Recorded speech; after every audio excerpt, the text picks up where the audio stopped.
C'è un frutto che non vendete? Direi di no. Siamo entrati che facevamo circa 900 milioni, quest'anno speriamo di chiudere a 1,7 miliardi. Oh wow. Mio padre 35 anni, 37 aveva già fatto tutto. Non è che dobbiamo aspettare. Se uno ha da dare, lo vedi. Cosa penso? Cioè, avere il 100 di una cosa che non vale niente o avere il 30 di una cosa che vale di più, cioè non mi sembra di essere un genio. Noi vinciamo anche un po' col cuore, secondo me. Esatto, quello che io chiamo essere fruttaroli. Tra fruttaroli? Cioè, quando io mi vado, esatto, a sedere, parlo un linguaggio che questa persona dice subito: ah, finalmente sono nella mia comfort zone. C'è un'azienda che non sei mai riuscito a comprare che vorresti comprare?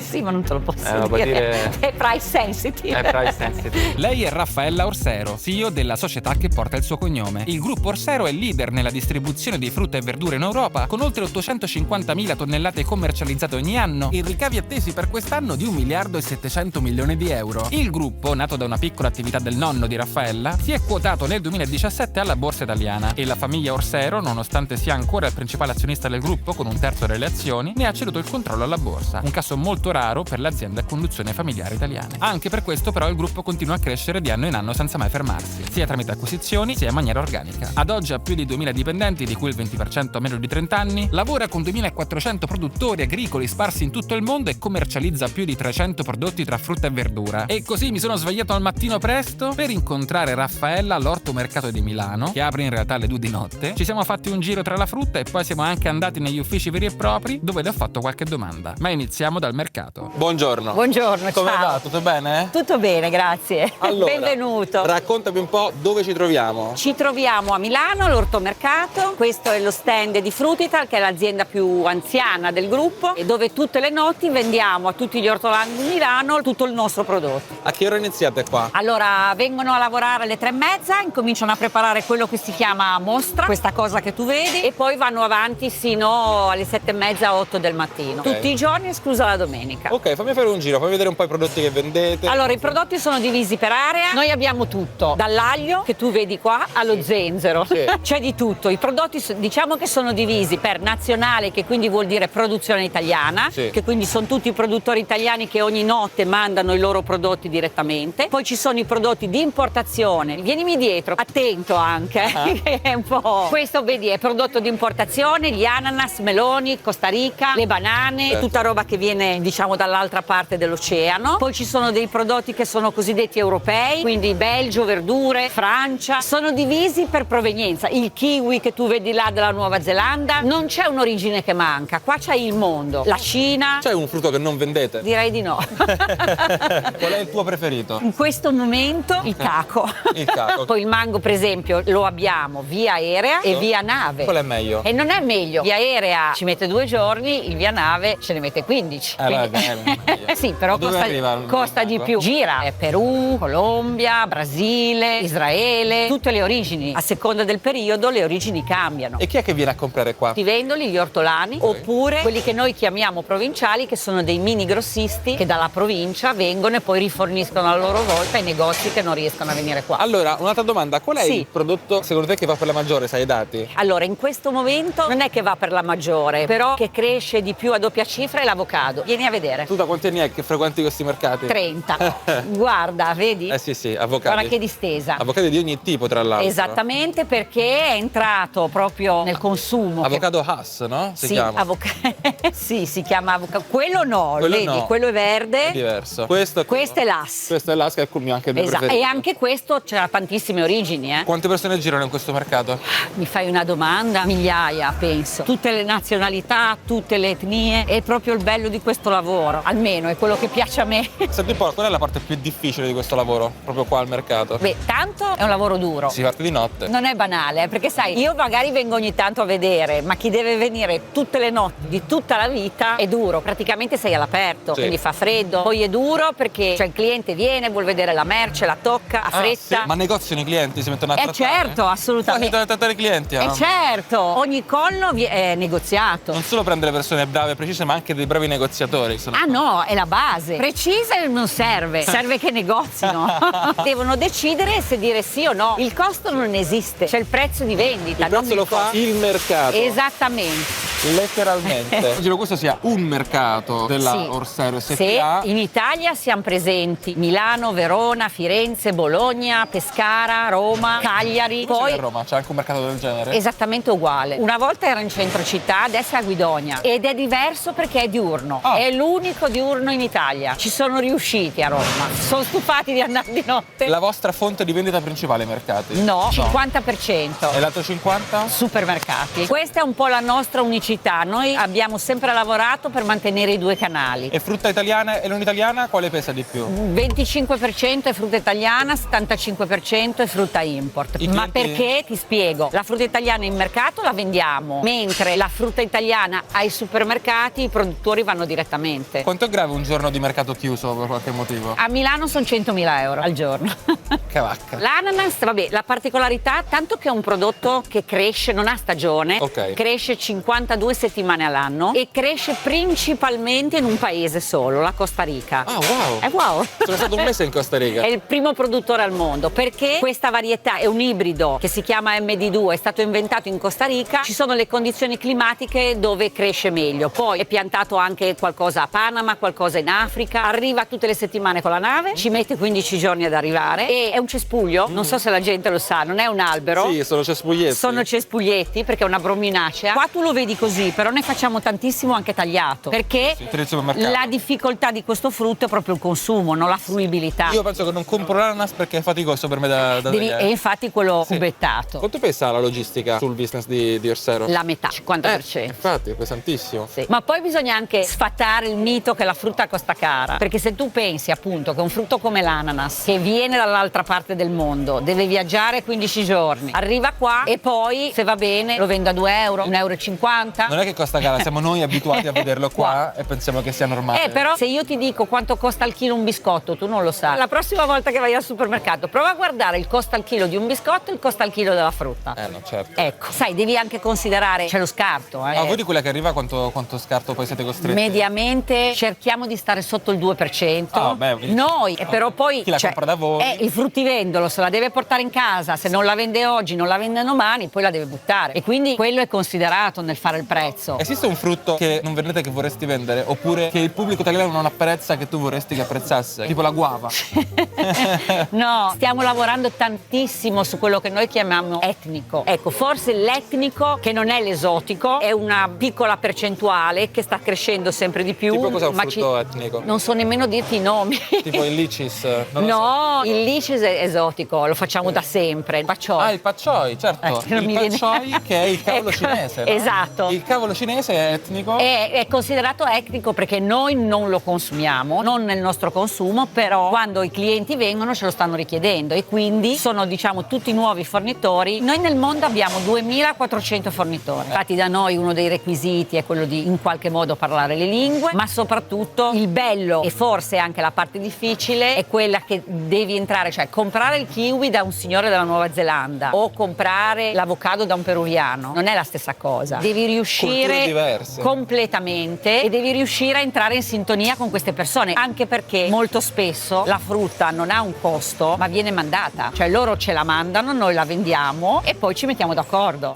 bene. sul prezzo. È un continuo lavoro diplomatico qua. È un lavoro diplomatico e di trust, noi diciamo, nel senso Sì. che devono fidarsi di noi. Orsero ha una forte presenza internazionale. Tra magazzini, banchi al mercato, centri per il taglio e per il confezionamento è presente in Italia, Portogallo, Grecia, Spagna, Francia e Messico. Inoltre la frutta che Orsero commercializza viene da ben 86 paesi del mondo. Questo vuol dire confrontarsi con differenti lingue e culture e bisogna quindi saper essere elastici e diplomatici, come in qualsiasi contesto internazionale. Siete un po' vittima dei trend ogni tanto? Cioè l'anno in cui va di moda la centrifuga con lo zenzero? No, vittima no, anzi. Anzi, vi piacciono? Esatto, perché certo. se tu arrivi prima e capisci qual è il trend, il gioco che tu devi avere sempre quello che il cliente vuole. Certo. Se non ce Guida l'hai il cliente. è un problema. Sì, è un concetto che le persone normalmente non hanno chiaro. Quando ti dicono bisogna mangiare stagionale, però il mondo le stagioni ce l'ha nei due emisferi. Quando noi abbiamo l'inverno sotto c'è l'estate e viceversa. Quindi la frutta cresce viceversa. Il mango, posso dire una cosa? Posso dire che per me è difficile trovare i manghi buoni qua in Italia? Via aerea no. Questo qua è via aerea? Sì, questo è via aerea. E infatti costa un po' di più. Cioè, il confezionamento di tutte queste Sì. cose dove avviene? Quello che tu vedi qua lo fa il produttore, il fornitore. in campo, perché nei mercati si vende normalmente il collo originale. Invece per i supermercati importati, ci pensiamo noi nei nostri magazzini, ne abbiamo vari sparsi in tutta Europa, allora lì dal collo originale riconfezioniamo, perché al supermercato non trovi mai la cassettina così, no, no? infatti. Trovi delle confezioni più piccole. E qua i clienti dove che possono pagare? Cioè fisicamente? Alla cassa. Ah, là. È una cassa. Ok. Qua al mercato funziona così, no? Certo, con pezzi di carta. Peso e poi vanno in cassa e pagano. Fantastico. Vedi, c'ha tutto. C'è tutto qua,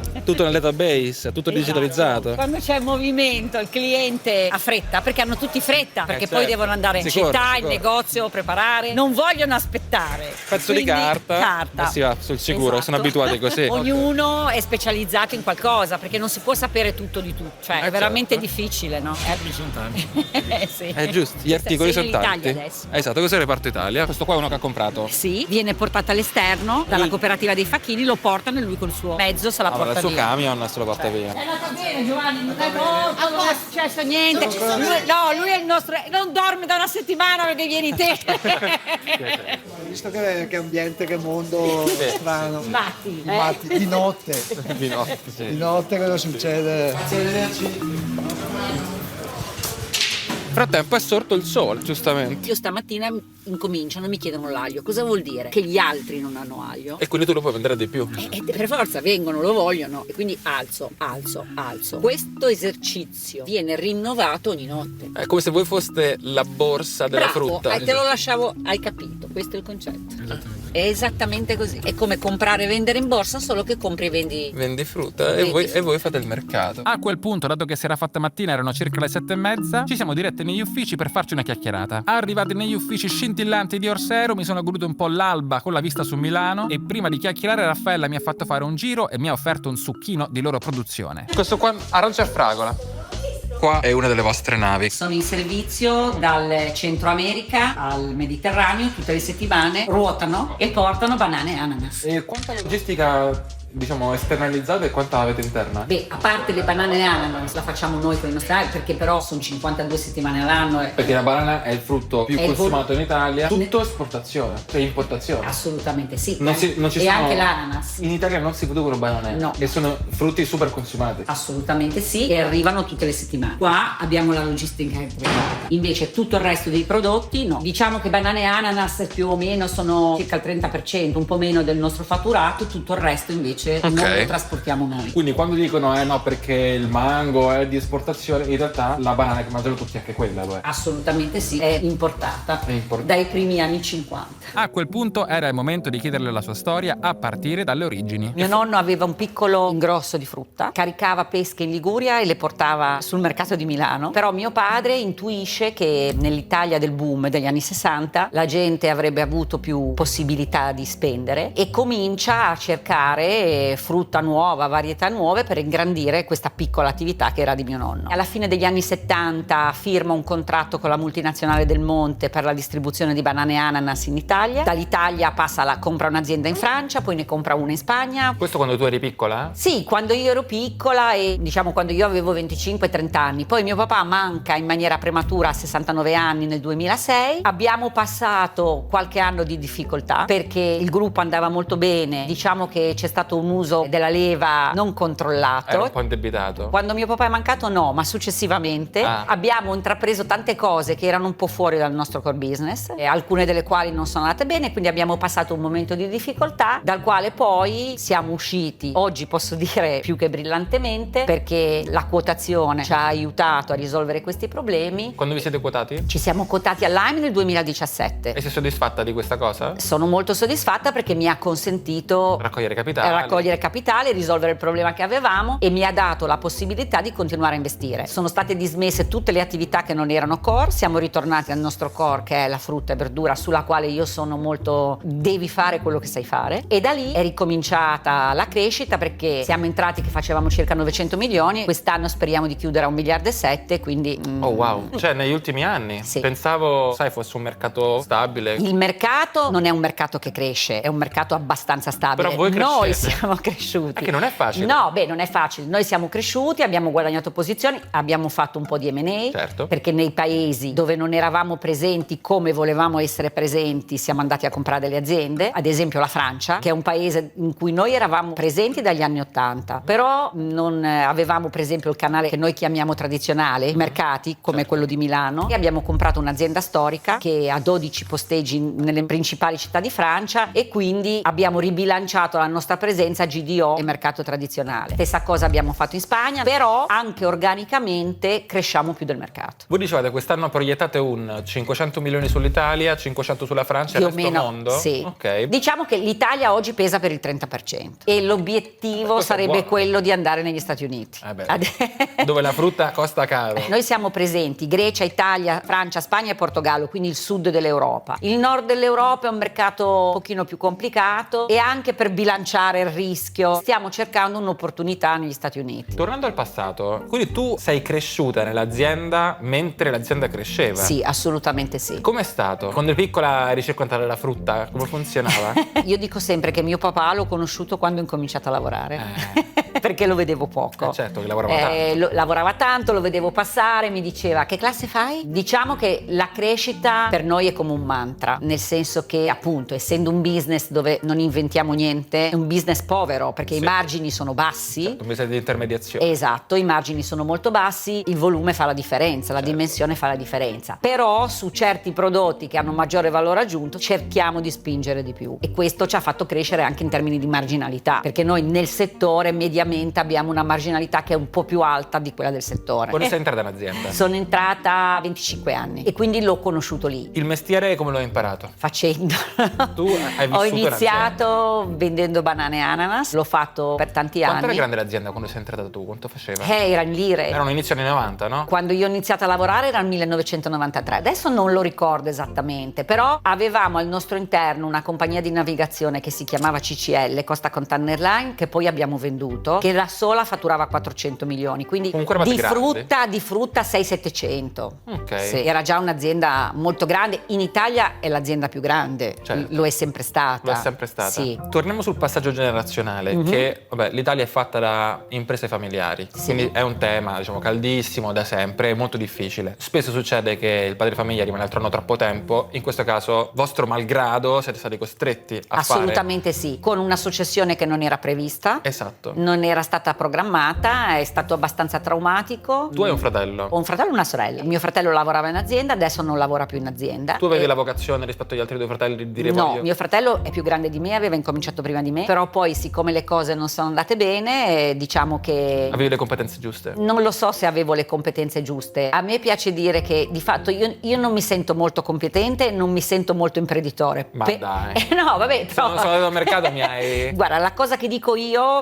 metaforicamente, ho tenuto la barra dritta. C'era tantissimo valore Ok. dentro l'azienda che bisognava solo risolvere il problema finanziario e tornare a fare in maniera ordinata quel lavoro. E questo è quello che ho fatto. Poi ho portato tante competenze in azienda che non c'erano. Ho un coceo con me, che è un ragazzo che è entrato, che aveva 30 anni e adesso ne ha 40. È entrato come CFO e oggi è coceo. E attendere... Io non ho paura della giovane età, anzi, io sono quella che spinge per dare più responsabilità, perché una cosa che ho respirato, mio padre a 35 anni, 37 aveva già fatto tutto. Quindi non è che dobbiamo aspettare, se uno ha da dare, Lo vedi. lo dà, ma lo dà a 25, lo dà a 30, non è che devi aspettare che ne abbia 50, perché Quali sono le competenze necessarie per avere successo in questo settore? nel nostro settore, secondo me, è molto importante la curiosità, cioè non fermarsi mai, non pensare di essere mai arrivati, cercare sempre nuovi prodotti, nuovi fornitori, deve essere un lavoro continuo, un po' di coraggio, che secondo me non è che lo puoi imparare a scuola, o ce l'hai o non ce l'hai, perché è molto giocato sull'ignoto, cioè non sai che prodotto avrai, non sai che quantità avrai, non sai se arriverà. Non è un lavoro industriale questo, Sì, no? non c'è la fabbrica di zucchine. No, non c'è. Devi fare con quello che la natura ti dà. Inoltre il mestiere di Orsero è anche molto finanziario, cresce per M&A, ha margini molto bassi, la gestione della cassa è fondamentale, per cui scelte come quella di quotarsi in borsa sono molto importanti, specialmente se vuol dire cedere la maggioranza. Aver capito che rinunciare al controllo controllo dell'azienda. Questo mi è stato detto non è tanto italiano, no? Rinunciare al controllo. È il problema delle medie imprese italiane. Lo so, per me la cosa più importante, siccome pensavo che c'era valore, dire l'azienda deve andare avanti. La borsa è un mezzo che mi consente di farlo. Cosa penso? Cioè, avere il 100 di una cosa che non vale niente o avere il 30 di una cosa che vale di più, cioè non mi sembra di essere un genio. Poi in realtà il controllo ce l'hai con la competenza, no? Raccontamela meglio. Noi ci siamo quotati attraverso una SPAC. Per chi non sapesse cosa fosse una SPAC, la SPAC è una tecnica di quotazione indiretta, più veloce rispetto alla quotazione in borsa tradizionale. Per prima cosa viene creata una SPAC, Special Purpose Acquisition Company, spesso anche definita una scatola vuota. Questa scatola vuota si quota in borsa, raccoglie capitali sul mercato e poi si fonde con una società non quotata. In questo modo tutte e due insieme diventano quotate. Quanto siete riusciti a raccogliere in quell'occasione? Avevano loro raccolto un'ottantina di milioni. Ok, quindi sono entrati nelle vostre casse 80 milioni. Esattamente, Che vi e sono con serviti? quelli siamo ripartiti. Abbiamo ricominciato a investire, prima in magazzini, poi come ti dicevo in M&A. Di quegli 80 milioni quanto è andato in ripagare debiti vecchi e quanto in sviluppo di cose nuove? Metà e metà più o meno. Metà e metà. Diciamo che la ristrutturazione del debito è stato un processo che era già iniziato prima della SPAC. Certo. Abbiamo venduto cose, avevamo tante attività che non erano frutta. Rame d'azienda che avete lasciato andare. Esatto, che abbiamo venduto, abbiamo lasciato Ad oggi andare. fate solo frutta? Solo frutta. Tu con la tua holding di famiglia che partecipa a Orsero, poi hai anche altri investimenti in... No. No, è il vostro unico Assolutamente asset. sì. Il mercato della frutta è particolare perché noi umani mangiamo frutta da quando eravamo uomini scimmia, cacciatori e raccoglitori. Non è un mercato che può crescere o decrescere particolarmente di anno in anno. Quello che succede però è che alcuni frutti di anno in anno vanno più o meno di moda. Non abbiamo il problema che il nostro prodotto faccia male. Esatto. Perché questo diciamo che è un vento a favore, Anzi, no? forse dovreste spingere un po' di Lo più so, sul lo fatto so. che faccia bene. Ma lo dicono tutti i giorni. Il problema è vero, secondo me, del nostro prodotto è la fruibilità, che non è così semplice. Prima hai bevuto un succo, il succo te lo puoi mettere nella borsa, un caco è difficile, no? Se tu stai lavorando, sei in giro, ti sporchi, magari non hai il coltello, cioè ci sono dei frutti, la banana perché è così consumata? Perché è facile, la metti nella borsa e la puoi mangiare, però la frutta è tanta, è buonissima, ma così come la verdura, come fai a mangiare la verdura in giro? Anche se i consumi sono stagnanti, cioè non cresce il consumo di frutta e verdura, si muovono all'interno del paniere i prodotti. Ad esempio, l'Italia era uno dei primi consumatori di pere in Europa. Oh, wow. Mangiavamo, se tu parli con qualche nonna, oggi è un prodotto che è assolutamente in calo, non Sì. cresce, hanno spiantato, a favore magari, che ne so, del mango, che se tu un mango 30 anni fa non lo conosceva nessuno, non lo mangiava nessuno. Se tu riesci a intuire cosa il mercato vorrà e lo vai a cercare e poi ce l'hai in tutto l'anno, quello ti lascia crescere. Tu hai competenze sia di prodotto, quindi sulla frutta, sia sul vostro business, l'acquisto, la vendita, ma mi sembra di capire anche sulla parte di governance. Mi parli di M&A, mi parli di finanza. Oggi è quello che faccio. Come hai imparato? Sul campo. Di solito si fa l'MBA, no? No, non è il mio caso. Di necessità si fa virtù. Raccontami, per chi non lo sa, una panoramica di come funziona Orsero. Allora, tanto Orsero non produce, mai. Non è un produttore agricolo. Compra e vende. Ha tantissimi produttori che noi chiamiamo partner, perché tu devi pensare che noi abbiamo delle aziende che ci danno merce da 50 anni. 50 anni. Cioè, È quasi come se fossero con voi, ma sono esterni. esatto, però sono esterne. Però ne abbiamo anche di nuove, proprio perché Certo. cambiano anche le origini. Per esempio, ti racconto un aneddoto. Quando io ho incominciato, gli ananas erano solo africani, venivano prodotti solo in Costa d'Avorio e era un ananas il cui interno era bianco, non esisteva altro. Poi in Costa Rica hanno inventato questa varietà, l'Africa ha spiantato tutto il suo ananas e oggi il primo produttore al mondo è la Costa Rica. Queste cose nei prodotti succedono spessissimo, quindi la nostra capacità è quella di capire dove nel mondo piantano le cose che andranno e andarci. Quindi Orsero non produce, ma commercializza. Tantissimi produttori agricoli gli forniscono la frutta e la verdura. Poi i prodotti extraeuropei vengono importati in Europa, anche attraverso navi di proprietà per il trasporto di banane e ananas. Successivamente si fa un check di qualità e si passa all'immagazzinamento per la maturazione e la lavorazione. La frutta viene confezionata, in alcuni casi tagliata, e infine si passa alla vendita. Un 50% passa per il canale della GDO, cioè i supermercati, grandi distributori che vendono direttamente al consumatore finale. L'altro 50% viene venduto ai mercati all'ingrosso. Poi l'uomo, quello che noi chiamiamo un prodotto, decide di comprare una quantità, ma non è venduta. Quindi la sua scelta è assolutamente a feeling, A fiducia. Oggi noi abbiamo un giro forca. da fare, abbiamo uno storico. Però se vuoi crescere devi dire: l'anno scorso ho fatto X chili, quest'anno voglio fare X più 10%. E lo carichi, usiamo questa espressione, carichiamo. Poi arrivi e lo devi vendere. E quindi ci sono delle persone che vendono specializzati per la vendita alla GDO, che è una vendita particolare, oppure ci sono le persone che vendono in mercato, come hai visto questa mattina. Ok. Poi c'è un terzo canale di vendita che noi chiamiamo sempre tradizionale, ma da un ufficio vendiamo in mercati, perché in Italia ci sono tanti mercati Che non sono vostri. dove noi non abbiamo uno stand, Ok. e ci sono degli altri stand, e quindi vendiamo a quei signori lì. A quegli stand. Esatto, tutti i giorni. 365 giorni l'anno. Sì, Porca sì. miseria. Ci fermiamo a Natale Ok. e il 1° maggio. 2 giorni l'anno. Ok.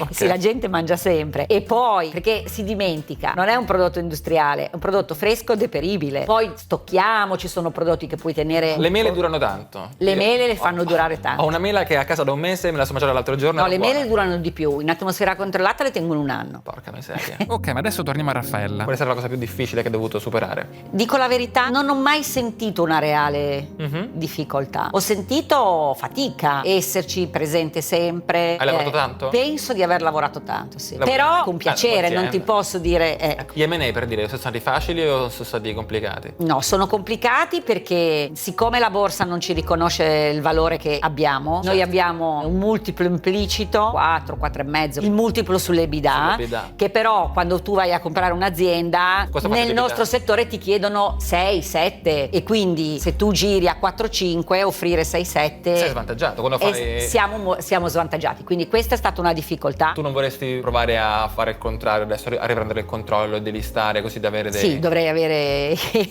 200 milioni esatto. da investire. Lo farei domani, però non Sì. ce li ho. Tu dici 4 volte l'EBITDA, quindi vuol dire che voi quanto fate? 60 milioni l'anno di EBITDA? No, quest'anno penso, non posso dire, diciamo, però abbiamo dato una guidance e pensiamo di essere tra gli 82 e gli 86 milioni di EBITDA. Tu che quanto lavori oggi? la mia giornata è ufficio dalle 9 alle 6. That's it. Allora, io sono molto fissata sulle persone, quindi lavoro tantissimo sulle risorse umane, sull'organizzazione del lavoro, su cambiarla continuamente, e poi c'è una parte di lavoro che viaggio insieme al mio co-CEO, andiamo a cercare opportunità. Possibile M&A. Possibile M&A? Sì, Ah, siamo cioè, andati varie volte negli Stati Uniti a cercare, fai un Come la approccio. finanzi l'M&A? Con l'utile dell'azienda? Sì. Ok. Sì, no, e con le banche Fai debito? facciamo dei finanziamenti, anche se su questo siamo molto rigorosi. Visti... Esatto, oltre certi livelli noi non andiamo, e per quella la difficoltà, perché se avessi il portafoglio come il private equity molto ampio, il private equity è un nostro concorrente nell'M&A. Certo. Non che un potenziale acquirente. Sì, ma io non voglio vendere niente, quindi Tu non no. vuoi vendere, non sei No, interessata? in questo momento non sono interessata a vendere, no. Però il private equity è chiaro che ha più disponibilità economiche di noi e quindi è il nostro concorrente. Noi vinciamo, Anche un po' col cuore, secondo me. esatto, quello che io chiamo essere fruttaroli. Tra Cioè, fruttoli... quando io mi vado, esatto, a sedere, parlo un linguaggio che questa persona dice subito: ah, Finalmente. sono nella mia comfort zone, perché non gli parlo solo del multiplo, di cosa voglio fare, di come voglio comprare. Magari giriamo per il magazzino, vedo il prodotto. Dici delle cose sensate. Esatto, coerenti. parlo il suo linguaggio. È per quello che la ricerca è molto importante, perché io non cerco una persona che voglia vendere l'azienda e andare in pensione, perché magari per lui il private equity è meglio, perché gli dà più soldi. Io cerco qualcuno che voglia continuare la strada con me. Non è semplice, infatti. È la cosa più difficile. Gli Stati Uniti è più di un anno che stiamo cercando. Quali sono gli Sì. stati americani con più fruttaroli? Beh, allora, la California è produttrice. Ah, beh, certo. Tutta la costa di là produce Certo. tantissimo. Invece la costa di qua Ah. importa, perché ovviamente non producono. Tu quanti riporti hai? Pochi, noi siamo molto piatti. Io conosco tutti e mi piace conoscere tutti. Qualche persona qua e là incomincia a sfuggirmi, ma non lo so, riporti diretti una decina. Per le nazioni hai dei referenti singoli per nazione? Cioè c'è l'uomo Spagna, c'è l'uomo Francia? Più uomini, nel senso che noi dividiamo la parte commerciale dalla parte logistica. Normalmente sono due parti divise. Noi non abbiamo esportato un modello. Ti faccio un esempio. Tu non puoi andare a dire a un francese come deve comprare, come deve vendere. Lo deve saper fare lui. Allora, ci sono altre aziende, nostri competitor, magari più grandi, multinazionali, che tendono a voler esportare un modello. Secondo me sbagliano, perché pur facendo tutti lo stesso mestiere, io credo che ci siano delle differenze culturali che vanno rispettate. Ti permette magari di avere persone che sono entusiaste di fare quello che fanno perché non gli hai costretto. Assolutamente, ma specialmente perché io non ho un prodotto, non ho la Coca-Cola da vendere, no? Mhm. Non è che la casa madre ha un prodotto e te lo dà da vendere. Ogni paese deve trovare i suoi prodotti, i suoi calibri, perché ci sono tante differenze in quello che si vende, no? Sei un diplomatico. Dove vai, devi capire la cultura. Sei un camaleonte, sei... Sì, sì. Il mio co-CEO dice, siamo un po' gypsy. Un po' gypsy. A lui piace piace Sì, è vero, questa è vero. definizione. Sì, che viaggiate. Senti un po', nell'azionariato dell'azienda, a parte voi, come è composto il resto? Mercato, Sì, però retail, qualche cioè ci sono banche, ci sono... sì, ci sono, e diciamo che forse quello che manca e su cui stiamo lavorando, anche se non con facilità, sono un po' più di investitori internazionali. C'è un'azienda che non sei mai riuscito a comprare, che vorresti comprare? Sì, ma non te lo posso lo puoi dire. dire- È price sensitive. È price sensitive. Questo non te lo posso No, dire. chiaro. Però sì, c'è un sogno nel cassetto. C'è un sogno nel cassetto. Sì. E invece cosa al di fuori del lavoro? Cosa tu ti piace fare? Mi piace viaggiare tantissimo. Anche non per lavoro? Anche non per O lavoro. o li unisci? Sì, ma viaggiare, non cioè non spiaggia. Ma cosa che mi sempre piace posti esotici oppure posti diversi perché ne fai più? tanto. No, tutto. Tutto, ok.